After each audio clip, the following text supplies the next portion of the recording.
சுதேசி காலத்தில் லால் பால் பால் மூவர் என்று குறிப்பிடப்பட்டவர்களில் தவறானவர் யார்? சுதேசி காலத்தில் லால் பால் பால் மூவர் என்ற குறிப்பிடப்பட்டவர்களில் தவறானவர் யார்? Option B Nowroji.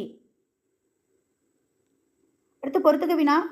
லாலா லஜபதி ராய், பால கங்காதர திலகர், பிபின் சந்திரபால். இந்த சைடு வங்காளம், மகாராஷ்டிரா, பஞ்சாப். சரியான விடை ஆப்ஷன் பி 3, 2, 1. லாலா லஜபதி ராய் பஞ்சாப், பால கங்காதர திலகர் மகாராஷ்டிரா, பிபின் சந்திரபால் வங்காளம். சரியான விடை ஆப்ஷன் பி 3, 2, 1. அடுத்து 42வது வினா. 1914 நடைபெற்ற இந்திய தேசிய காங்கிரஸ் மாநாட்டிற்கு தலைமை தாங்கியவர். 1914 நடைபெற்ற இந்திய தேசிய காங்கிரஸ் மாநாட்டிற்கு தலைமை தாங்கியவர். Option B Bhupendranath Bose. 43வது வினா.